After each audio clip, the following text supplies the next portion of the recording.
Cuando vi a esa mujer, parecía completamente perdida. Me extrañó de inmediato. En una carretera desierta, ella caminaba derecha, justo por el medio del carril. Me quedé confundido, sin entender qué estaba pasando. Pero entonces vi un tráiler que venía de frente, demasiado rápido, y la joven no hizo ningún gesto, ninguna reacción. No se quitó, no corrió, ni siquiera volteó a los lados. Solo seguía avanzando hacia él. Fue ahí cuando el corazón se me aceleró. Me di cuenta de que tenía que hacer algo. Y si estás aquí es porque quieres descubrir qué fue lo que hice. Así que quédate conmigo hasta el final de esta historia, suscríbete al canal y comenta desde qué ciudad me estás viendo. Que Dios te bendiga. Llevaba 14 horas manejando cuando la vi. La carretera federal 57 cortaba el semidesierto de Querétaro en aquella madrugada de jueves como una cicatriz en la oscuridad. Vacía, silenciosa. Como a mí me gustaba. Solo yo. El asfalto caliente y el rugido del motor diésel llenando el vacío que Marcia había dejado hace 3 años. 3 años desde que se llevó a las niñas. 3 años desde que la casa se convirtió solo en una dirección en mi licencia de conducir. 3 años en los que la cabina de este tráiler se volvió mi único hogar de verdad. Transportaba muebles desde Querétaro hacia la Ciudad de México. Carga ligera, viaje tranquilo. Nada que justificara la inquietud que sentía en el pecho desde que salí. Esa sensación extraña de que algo iba a pasar. Y pasó. Eran casi las 4 de la mañana cuando los faros la iluminaron. Al principio pensé que era una ilusión. ¿Sabes cuando manejas tanto tiempo que empiezas a ver cosas que no existen? Siluetas, sombras, fantasmas de la carretera. Pero parpadeé 1, 2, 3 veces y ella seguía ahí, caminando en medio del carril, de espaldas a mí, avanzando despacio, como si estuviera perdida o huyendo de algo. El vestido blanco brillaba bajo la luz de los faros, un vestido largo, de fiesta o de boda. Llevaba un vestido de novia. Mi pie soltó el acelerador por instinto. El camión empezó a perder velocidad. 80, 70, 60, toqué el claxon. Una vez, suave. Ella no se movió. Siguió caminando, pasos lentos, mecánicos.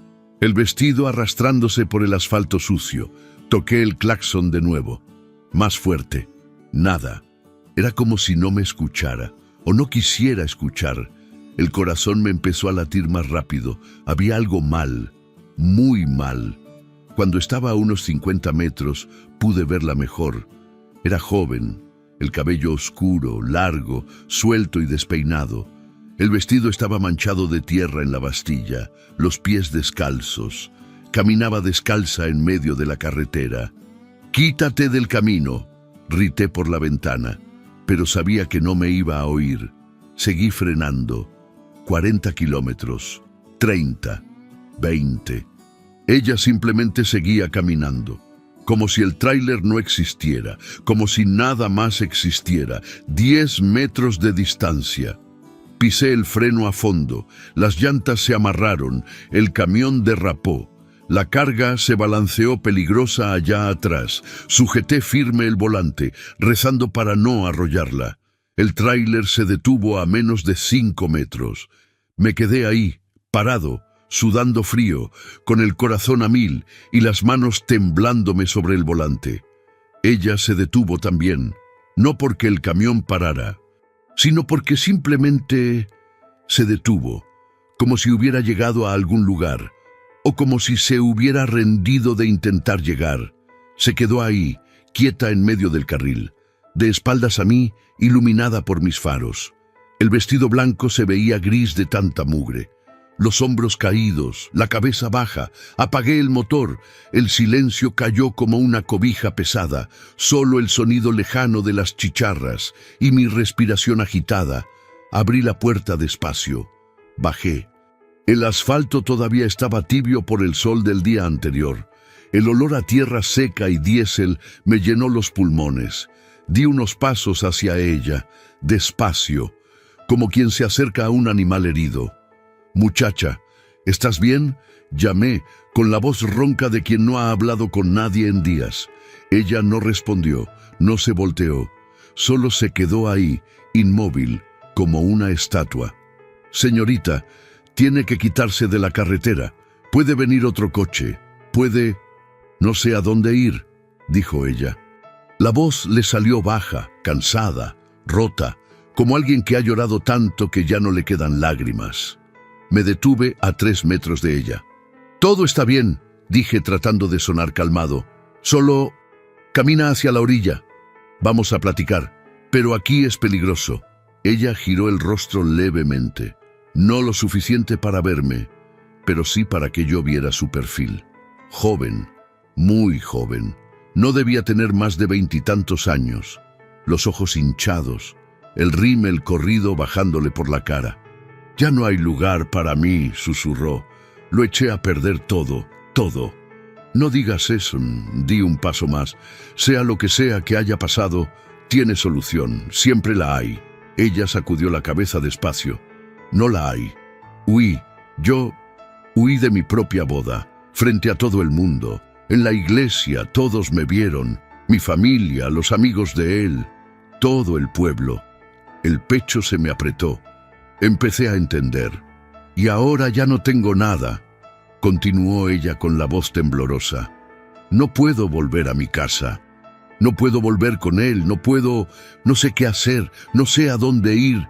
Miré a mi alrededor, carretera vacía, monte a ambos lados, oscuridad completa más allá del alcance de mis faros, y esa muchacha, sola, en vestido de novia, en medio de la nada. «Ven», dije, extendiéndole la mano.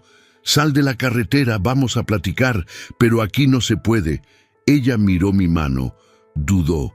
Por un largo momento pensé que me iba a rechazar, pero entonces despacio extendió la suya también y la puso sobre la mía. Su mano estaba helada, temblando. La sujeté con firmeza y la jalé hacia el acotamiento, lejos del asfalto. Ella dejó que la guiara, como si ya no tuviera fuerzas para decidir nada, como si hubiera agotado todas las decisiones que tenía derecho a tomar en esta vida. Cuando llegamos a la orilla, se sentó en la tierra, recargó la espalda contra el guardacarril y se abrazó las rodillas. El vestido de novia se extendió a su alrededor como una nube sucia. Me senté a su lado, manteniendo una distancia respetuosa. Nos quedamos ahí en silencio por un tiempo, solo el sonido de las chicharras y el viento tibio de la madrugada. Entonces ella empezó a hablar, y descubrí que a veces la carretera no solo trae carga, a veces trae personas, y a veces esas personas lo cambian todo. Capítulo 2. La huida. «Lo conocí en la universidad», comenzó Julia, con la voz todavía débil, pero más firme ahora. «Leonardo. Era 2 años mayor, guapo, inteligente. Todo el mundo lo quería. Y yo me sentí especial cuando él me eligió». Se apretó las rodillas contra el pecho. «Al principio era perfecto. Flores, cenas. Me presentó con sus papás. Gente importante. Una familia de abolengo de San Miguel de Allende. Dueños de ranchos, de empresas. El tipo de familia que todo el mundo conoce en el pueblo. Saqué mi botella de agua de la cabina y se la ofrecí. Ella la aceptó y bebió un trago pequeño. Cuando me pidió matrimonio, mis papás casi se desmayan de la felicidad. Mi papá es mecánico, mi mamá costurera. Nunca tuvimos mucho, y de repente su hija se iba a casar con un Leonardo Tavares. Iba a ser alguien, a tener la vida que ellos nunca tuvieron. Hizo una pausa larga, mirando hacia la nada. Pero después del compromiso, las cosas cambiaron. Él empezó a decidir por mí. ¿Qué ropa me ponía? ¿Con quién hablaba? ¿A dónde iba? Decía que era porque me amaba, porque quería protegerme, porque yo era suya ahora y él tenía que cuidarme. Reconocí aquello, no por mi propia vida, sino por historias que ya había escuchado. de mujeres atrapadas en jaulas de oro. Intenté hablar con mi mamá, continuó Julia, pero ella me dijo que todos los hombres son así, que es normal, que después de la boda me iba a acostumbrar. Mi papá dijo que era una dramática, que Leonardo era un buen partido y que debía dar gracias por haber encontrado a alguien como él. Se limpió una lágrima que se le escapó. Hoy era la boda, la parroquia llena, más de 200 invitados, un vestido carísimo que su mamá se empeñó en comprar, todo perfecto, todo planeado. ¿Qué pasó?, pregunté bajito. Estaba en el cuarto de la novia, arreglándome, y él entró. No debía entrar, ¿verdad? Es de mala suerte, pero entró y me dio esto. Metió la mano en el escote del vestido y sacó un papel doblado. Me lo extendió. Lo tomé. Lo abrí. Era un contrato prenupcial. Lo leí por encima. Cláusulas absurdas. No podría trabajar sin su permiso, no podría abrir cuentas de banco, no podría viajar sola, tendría que pedir autorización para visitar a su propia familia. Y si quería divorciarse, se iría sin nada, ni la ropa que traía puesta.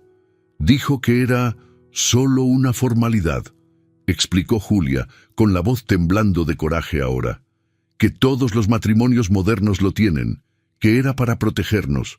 Pero cuando lo leí, cuando vi lo que decía, entendí. Entendí que aquello no era un matrimonio, era una cárcel. Iba a firmar mi propia sentencia. Respiró profundo. Entonces me salí. Agarré el ramo, abrí la puerta y simplemente me fui. Caminé por el pasillo de la iglesia, todo el mundo mirando.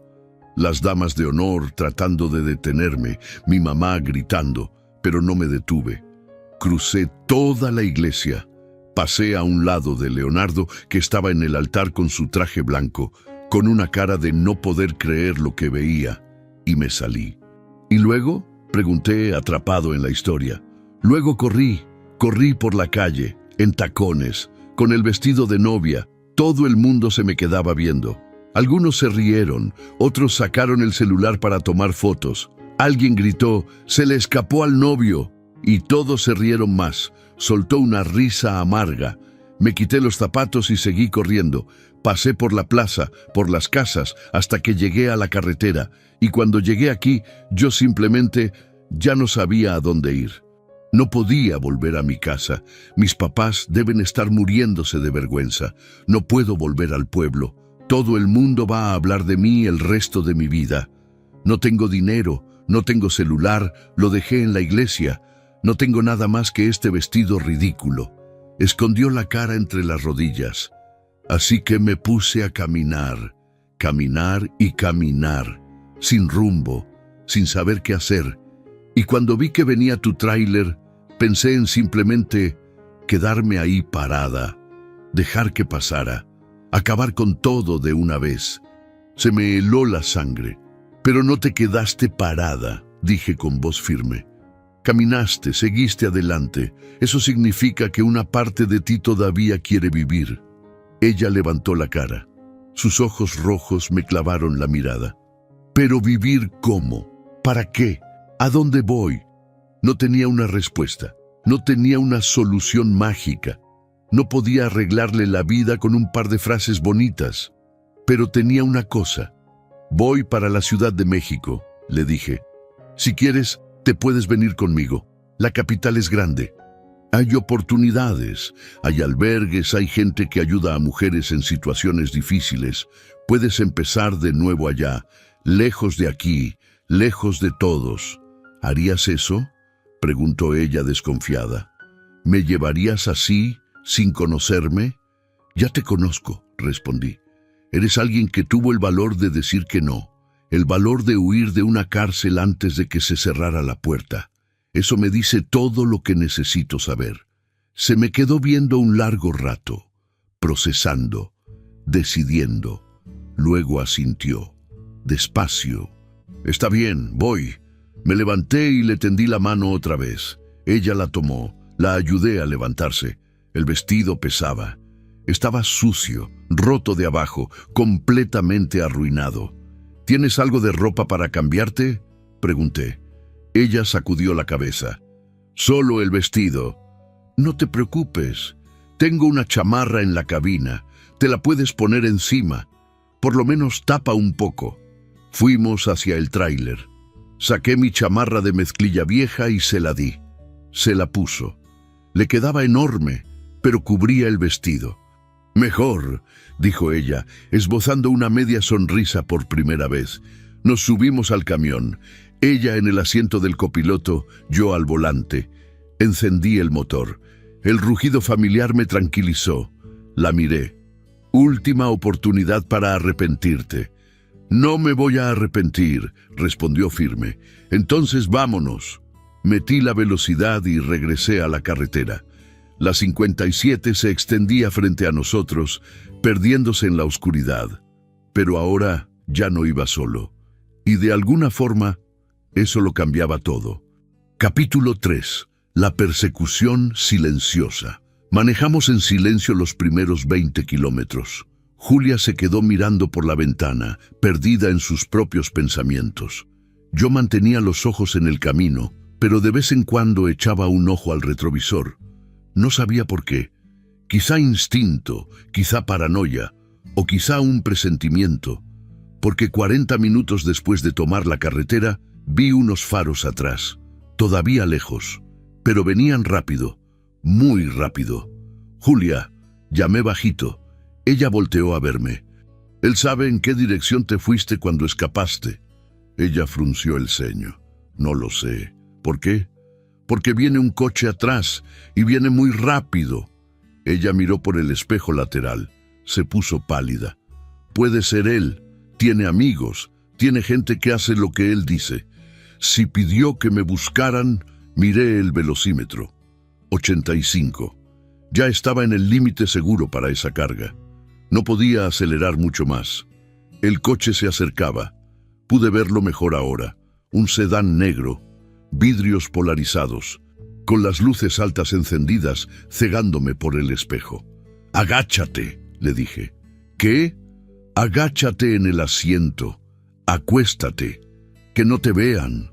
Obedeció sin preguntar. Se encogió en el asiento, quedando lo más abajo posible. Le eché una cobija vieja que tenía por ahí encima. El coche se acercó más, se pegó a la defensa del tráiler, tocó el claxon. Una vez, larga, insistente, no respondí. Mantuve la velocidad, los ojos al frente, tocó de nuevo, luego aceleró e intentó rebasar por la izquierda. Me moví ligeramente cerrándole el paso. La carretera era angosta y cerro de un lado, barranco del otro. El coche se volvió a poner atrás. «¿Está intentando pasar?», preguntó Julia, con la voz amortiguada bajo la cobija. «Sí, pero no lo voy a dejar.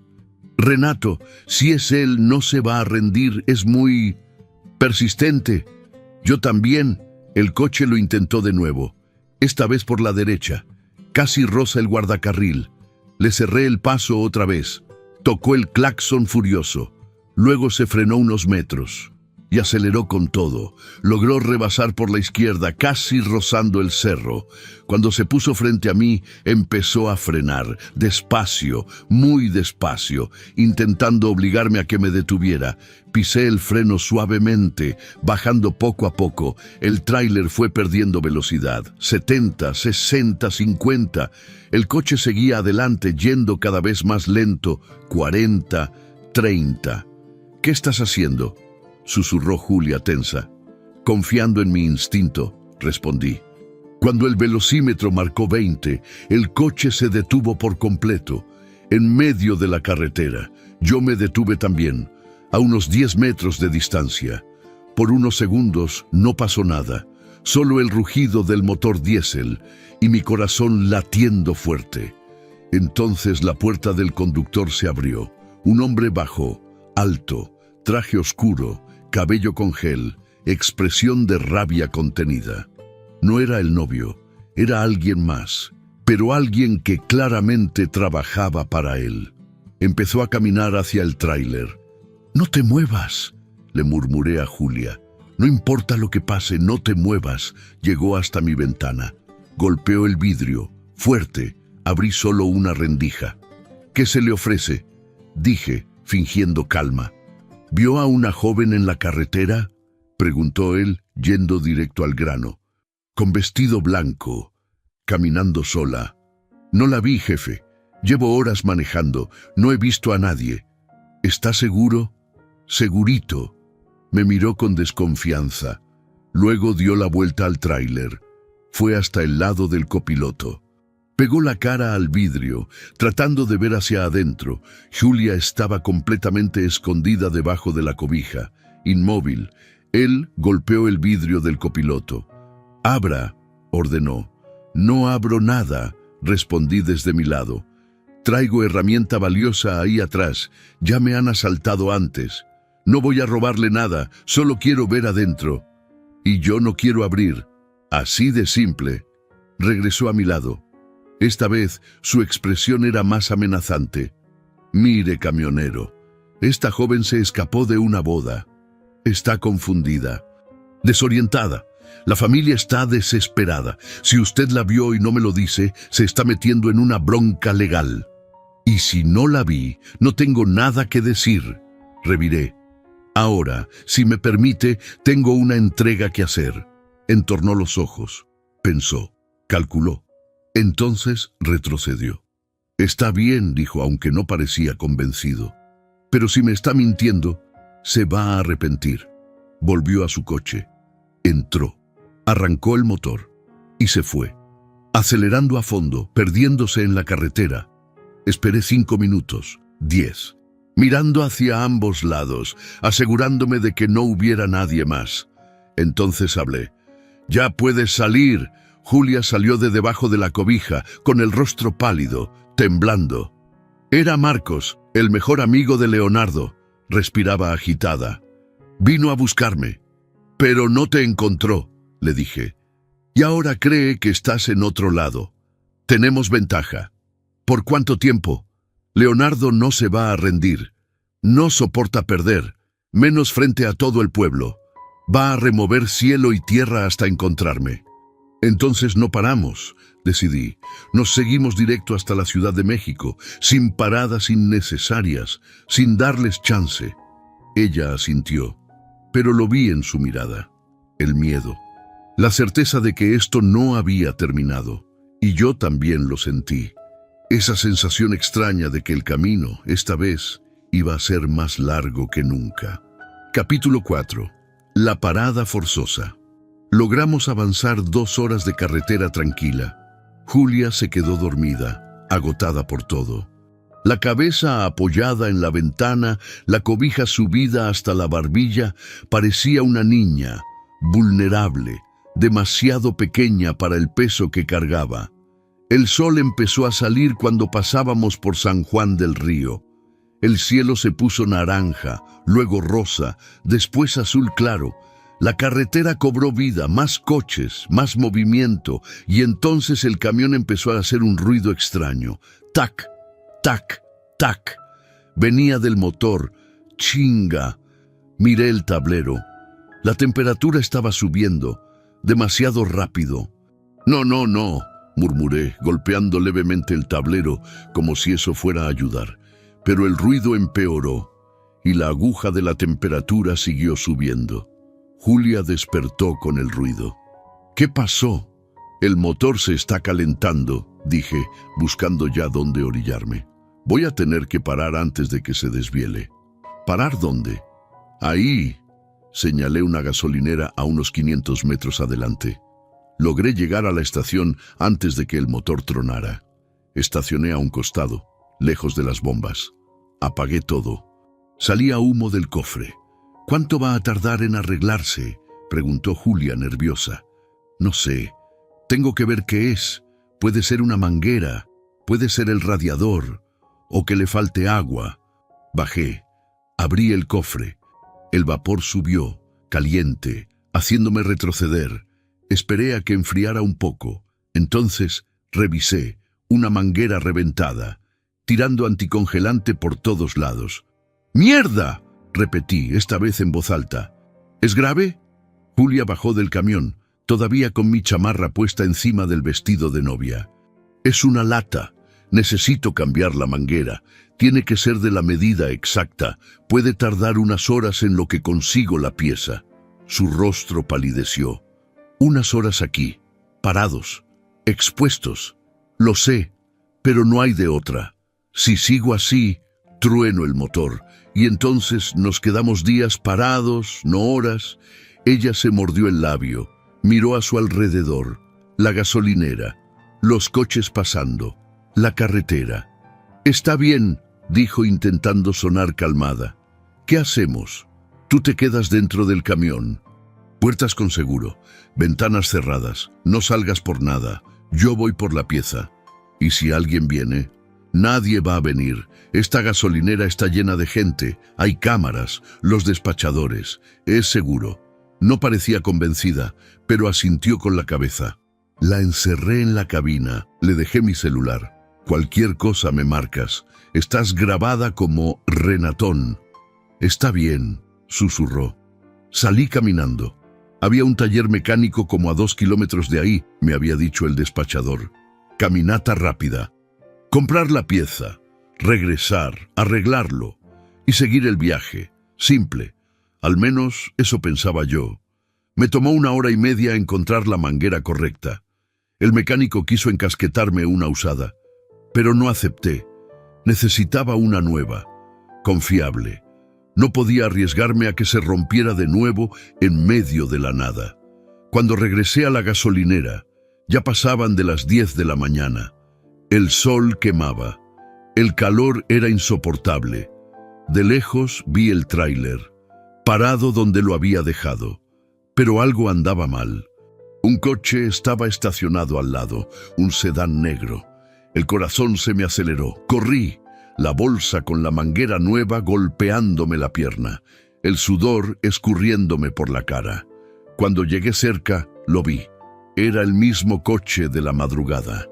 Y el mismo hombre, Marcos, estaba afuera del camión, golpeando la ventana del copiloto.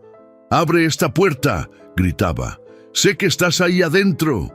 Julia estaba adentro, encogida, sosteniendo el celular, aterrada. «¡Ey!», grité, acercándome. «Quítate de ahí». Marcos se volteó, me vio, sonrió, pero no era una sonrisa amable. «Miren nada más, el camionero mentiroso. No mentí, solo no dije la verdad. Como sea». Dio un paso en mi dirección. «La señorita que está ahí adentro tiene que regresar. Su familia está preocupada, su prometido está destrozado, tiene que irse a su casa». «Ella no tiene que nada», reviré. «Es mayor de edad, tiene derecho a ir a donde se le dé la gana, pero está confundida, no sabe lo que quiere. Se escapó por la emoción del momento, pero ahora tiene que volver, corregir el error». «Ella no cometió ningún error, solo dijo que no». «Usted no entiende», dijo perdiendo la paciencia. «Esta mujer está comprometida, tiene un compromiso. Dio su palabra. No puede simplemente desaparecer». «Sí puede». Y lo hizo. Respiró hondo, tratando de controlarse. «Mire, jefe, yo no quiero broncas. Solo quiero a la muchacha. Usted la entrega y cada quien sigue con su vida. Peladito y en la boca». «No, no, no. Ella no se quiere ir. Así que no se va». Dio un paso más cerca. Ahora estábamos cara a cara. «¿Usted sabe quién es Leonardo Tavares? ¿Sabe con quién se está metiendo?» «No sé, y no me importa. Debería importarle, porque es un hombre influyente, rico, poderoso. Si él quiere, acaba con usted, con su chamba, con su vida. Que lo intente», dije firme. «Pero mientras yo tenga aire en los pulmones, esa mujer no sale de aquí contra su voluntad». Marcos me clavó la mirada por un largo momento, evaluando, calculando. Entonces retrocedió. «Está bien», dijo, con la voz más calmada ahora. «Pero se van a arrepentir, los dos». Volvió al coche, entró, arrancó el motor. Pero antes de irse, bajó el vidrio y gritó: «Leonardo ya sabe dónde están, ya viene para acá, y cuando llegue no va a ser tan educado como yo». Y salió disparado. Me quedé ahí, parado, procesando. Leonardo venía en camino. Miré el camión descompuesto, la manguera en mi mano, el tiempo que no tenía. Corrí al tráiler. Golpeé la ventana. «Julia, abre». Le quitó el seguro, abrí la puerta. «Dijo que Leonardo ya viene», dije jadeando. «Tenemos que salir de aquí, ahora. Pero el camión lo voy a arreglar. Rápido, muy rápido, pero me tienes que ayudar». «¿Cómo?» Pasándome las llaves, sosteniendo cosas, todo para apurarnos. Ella bajó del camión, decidida. «Entonces vamos», y empezamos una carrera contra el tiempo, una carrera que no sabía si íbamos a ganar. Capítulo 5. La decisión. Nunca había cambiado una manguera tan rápido en mi vida. Julia estuvo a mi lado todo el tiempo, pasándome las llaves españolas, sosteniendo la lámpara, limpiando el líquido que goteaba. No se quejó del calor, no se quejó de la grasa, solo trabajó, enfocada. Nos tomó 40 minutos, 40 minutos de tensión, mirando hacia la carretera cada minuto, esperando ver aparecer a Leonardo, pero no apareció. Cuando terminé, cerré el cofre. Me limpié las manos con un trapo viejo. «Listo, vámonos». Subimos al camión. Encendí el motor. Arrancó. El rugido firme, sin ruidos raros. Gracias a Dios. Salí de la gasolinera acelerando. Volví a la carretera 57. Seguí el viaje. Julia se quedó en silencio, mirando el camino, pensativa. Después de unos kilómetros habló. «Renatón, no tienes que seguir haciendo esto». «¿Haciendo qué?»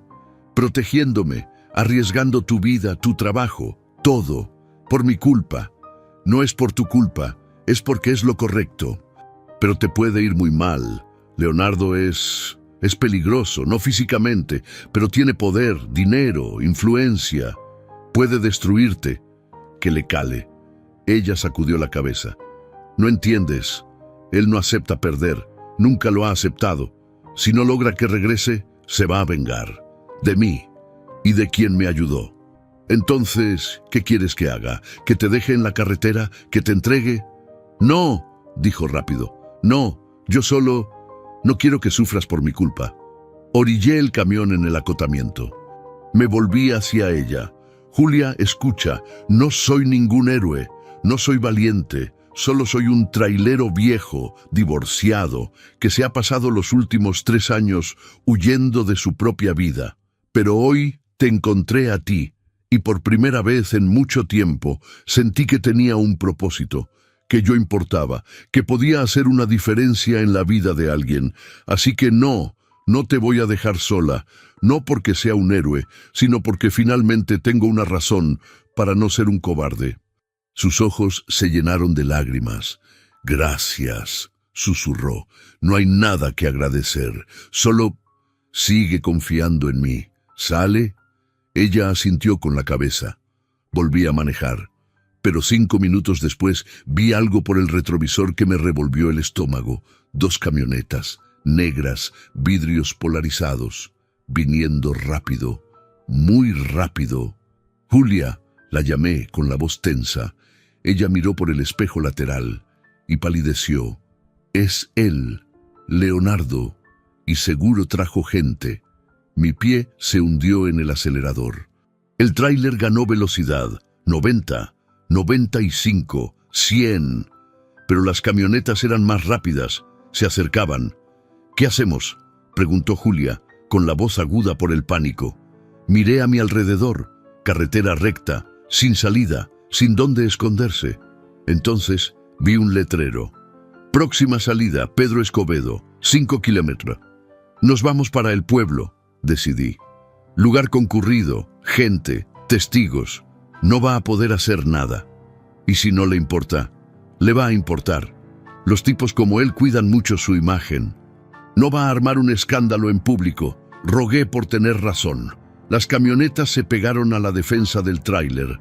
Pitaban, intentaban rebasar. Yo les cerraba el paso cada vez. 5 kilómetros, 4, 3. Apareció la entrada al pueblo. Pedro Escobedo, pueblo chico, calles estrechas, comercio abierto. Entré al pueblo tocando el claxon, llamando la atención. Entre más gente viera, mejor. Las camionetas venían detrás. Seguí hasta la plaza principal. Paré el tráiler ahí mismo. en medio de la plaza, bloqueando media calle. «Bájate», le dije a Julia. «Vamos a la comandancia». «¿Dónde queda?» «No sé, pero alguien de aquí debe saber». Bajamos. Julia todavía con mi chamarra y el vestido de novia sucio, yo todo sudado y manchado de grasa. Las camionetas se detuvieron detrás del camión. Las puertas se abrieron. 4 hombres bajaron, todos de traje, todos con expresión seria. Y en medio de ellos, el novio, Leonardo Tavares, alto, guapo, el cabello perfectamente peinado, traje gris impecable, ojos fríos, calculadores.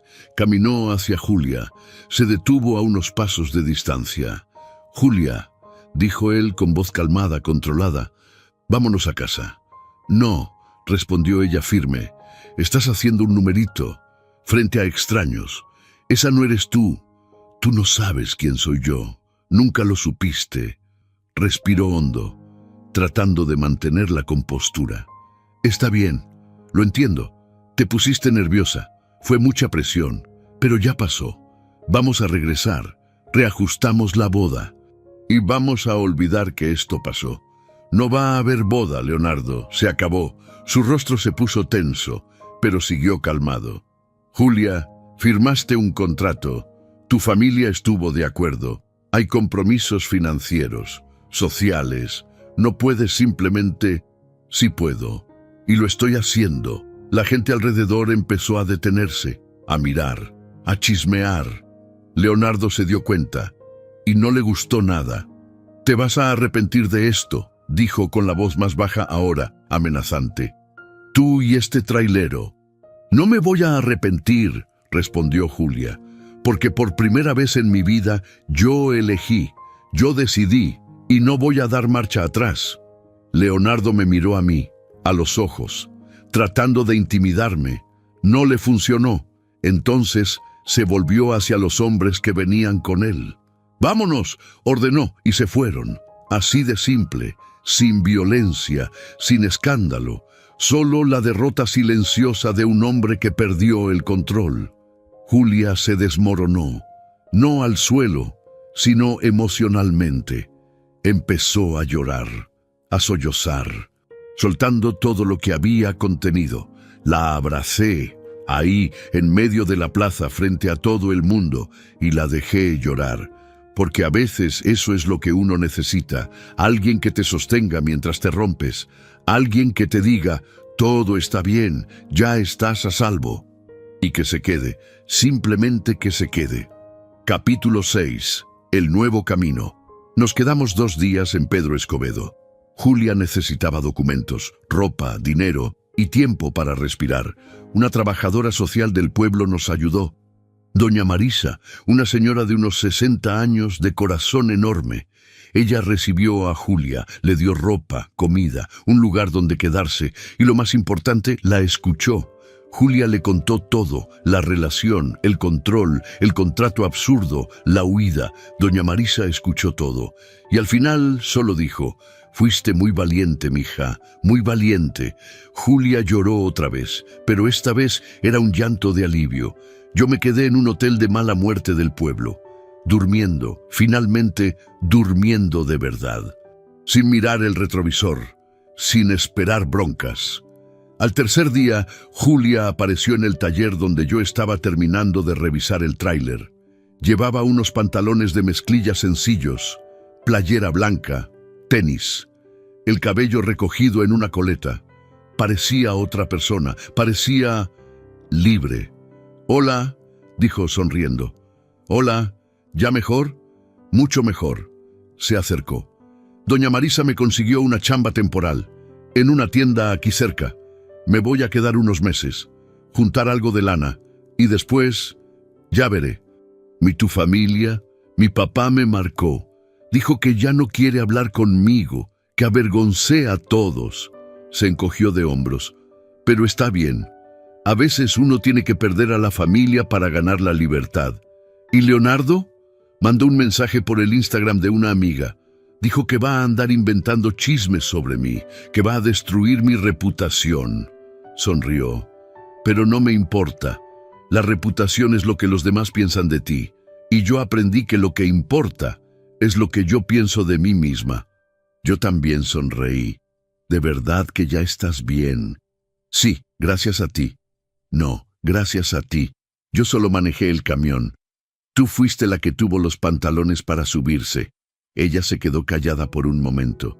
Después me preguntó, ¿y tú? ¿A dónde vas ahora? A la Ciudad de México, a terminar la entrega, agarrar otra carga, regresar a la carretera. Es lo que sé hacer. ¿Te vas a quedar solo otra vez? Sí, pero ya no de la misma forma. La miré. Cambiaste algo en mí, Julia. Me hiciste recordar que vale la pena detenerse, vale la pena ayudar, vale la pena que alguien te importe. Siempre fuiste así, Renatón. Solo se te había olvidado. Tal vez tenía razón. Terminé de cerrar el cofre del tráiler. Me limpié las manos. Listo, es hora. Julia asintió, pero no se movió.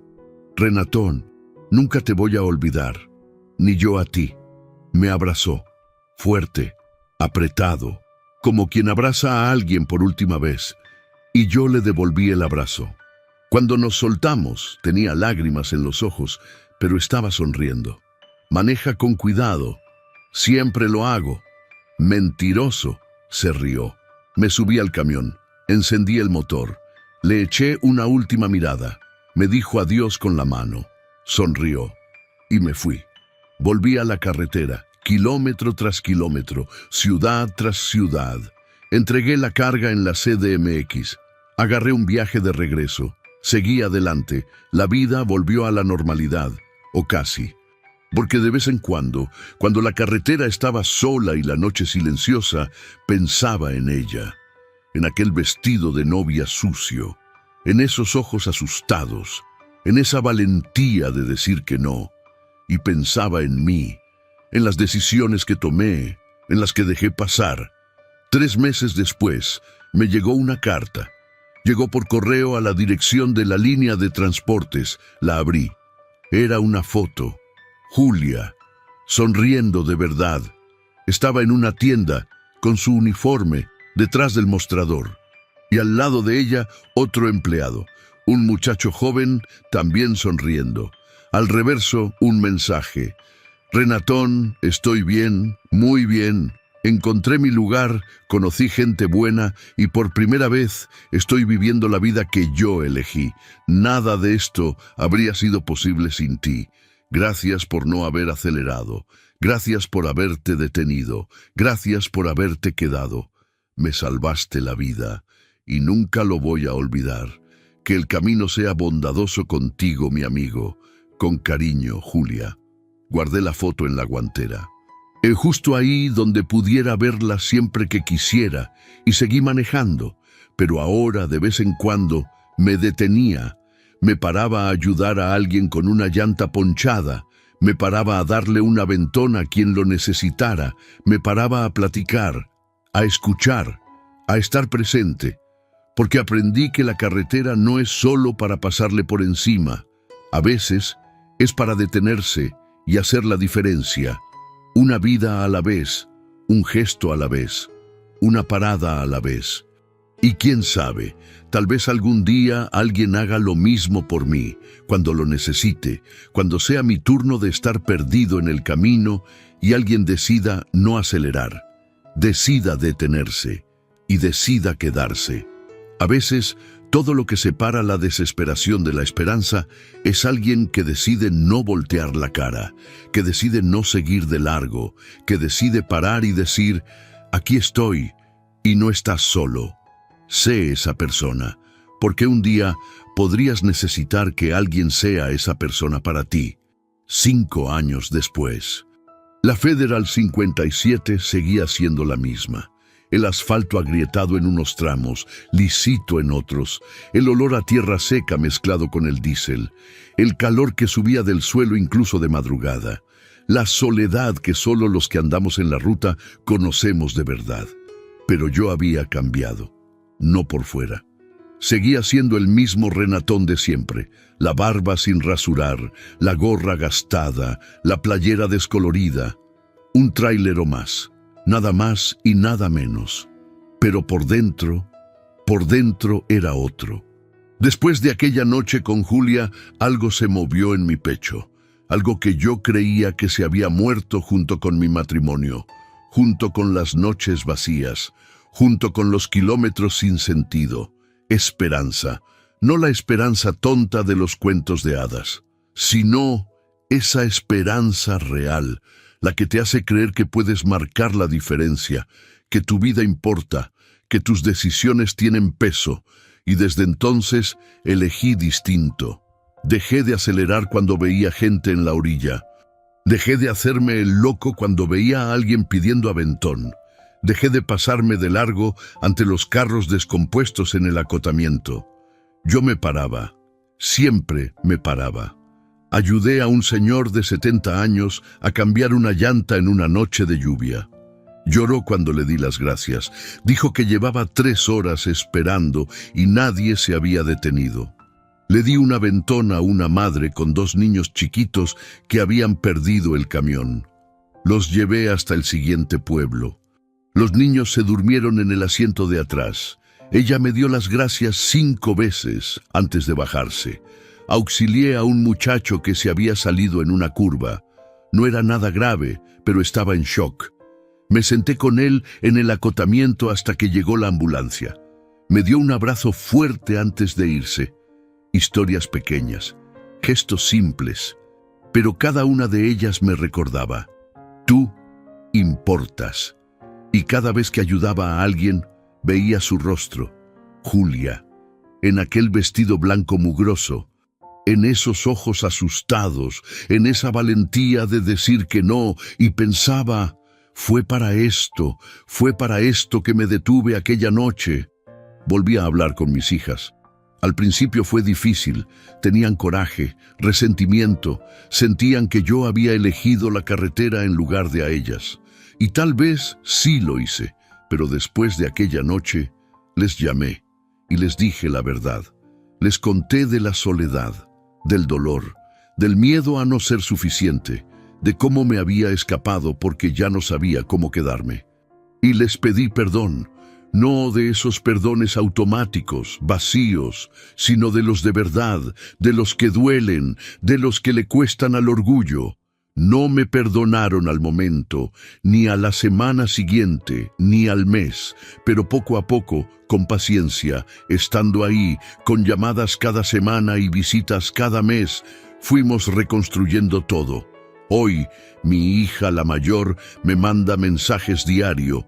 La más chica me llama todos los viernes. Y en sus cumpleaños, paro el tráiler, no importa dónde esté, y voy.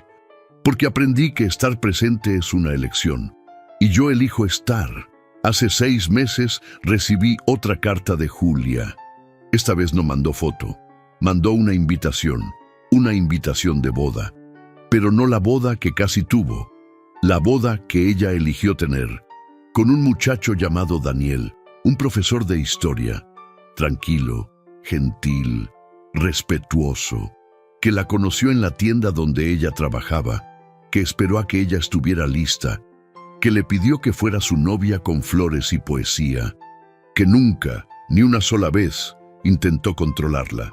En la invitación había un mensaje escrito a mano: Renatón, no solo me salvaste aquella noche, me enseñaste que existen hombres buenos en el mundo, hombres que ayudan sin pedir nada a cambio, hombres que se quedan cuando todos los demás se van. Me diste esperanza y ahora quiero compartir mi felicidad contigo. Por favor, ven, eres parte de esta historia. Julia. Lloré, no ese llanto discreto, secándose rápido, sino ese llanto suelto, de pecho abierto, de los que lavan el alma, porque había pasado tanto tiempo pensando que mi vida no contaba, que yo era solo uno más, un trailero más, un divorciado más, un perdido más en la ruta. Pero en esa carta vi la verdad. Yo había importado. Mi decisión de detenerme lo había cambiado todo para ella. Y sin darme cuenta, lo había cambiado todo para mí también. Fui a la boda. Fue en un pueblito cerca de Querétaro.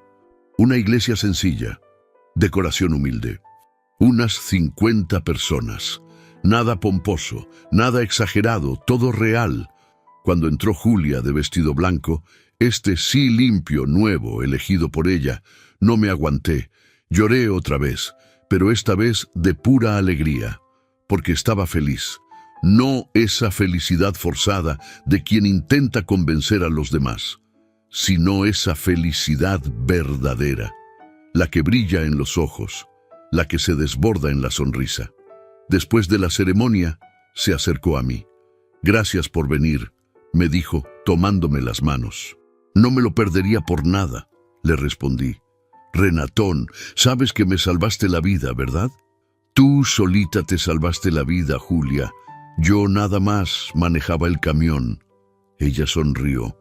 Esa sonrisa que yo ya conocía, esa que decía más que las palabras. «Entonces gracias por haber manejado en la dirección correcta». Y me abrazó, fuerte, apretado, y supe, en ese momento, que todo había valido la pena. Cada kilómetro, cada noche a solas, cada duda, cada miedo. Porque al final no solo la había ayudado a ella también me había ayudado a mí. Me había enseñado que la vida vale la pena cuando uno elige que valga. Hoy, mientras manejo por la Federal 57 de nuevo, pienso en todo eso, en las decisiones que tomamos, en los momentos en que decidimos parar o seguir de largo, en las vidas que tocamos sin darnos cuenta. Y ahora lo entiendo, la carretera no es solo asfalto y kilómetros. La carretera es la gente, gente perdida, gente asustada, gente que necesita ayuda, gente que necesitan a alguien que se quede. Y si mi vida sirve para eso, para ser ese alguien, aunque sea para una sola persona, entonces todo tuvo sentido. Cada noche de soledad, cada kilómetro vacío, cada dolor que cargué, porque al final a uno no lo miden por lo que acumula, a uno lo miden por lo que entrega, por las vidas que toca, por los gestos que hace, por las veces que decide detenerse cuando todo el mundo sigue de largo. Si estás leyendo esto, seas quien seas, donde sea que estés, quiero decirte una cosa. Tú importas, tu vida importa, tus decisiones importan. Y tal vez hoy alguien necesite que te detengas, que veas, que te quedes. No tiene que ser algo grande. No tiene que ser heroico. A veces es solo una sonrisa, a veces es solo una palabra amable, a veces es solo estar presente, y eso puede cambiarlo todo, puede salvar una vida, puede dar esperanza. Puede hacer que alguien crea que el mundo todavía tiene gente buena. Sé esa persona, porque un día podrías necesitar que alguien sea esa persona para ti. Y cuando ese día llegue, vas a querer que alguien se detenga, que alguien vea, que alguien se quede. Yo sigo en la ruta, kilómetro tras kilómetro, ciudad tras ciudad, pero ahora ya no manejo solo. Cargo conmigo todas las historias, todos los rostros, todas las sonrisas de gratitud y sobre todo, cargo con un propósito. Porque ahora lo sé, no soy solo un trailero. Soy alguien que puede marcar la diferencia, y tú también lo eres. Así que hoy, toma una decisión. Elige detenerte, elige ayudar, elige quedarte, y mira cómo puede cambiar una vida, la de alguien más y la tuya propia. Porque al final, el camino no se trata de llegar, el camino se trata de en quién te conviertes durante el trayecto y de a quién ayudas a llegar también. Que tu camino sea largo, que tus paradas tengan sentido y que nunca se te olvide. Tú importas, tu vida importa y el mundo necesita gente como tú, gente que se detiene, gente que ayuda, gente que se queda. Renatón, trailero de la Federal 57 y alguien que aprendió que la vida vale la pena cuando uno hace que valga para alguien más.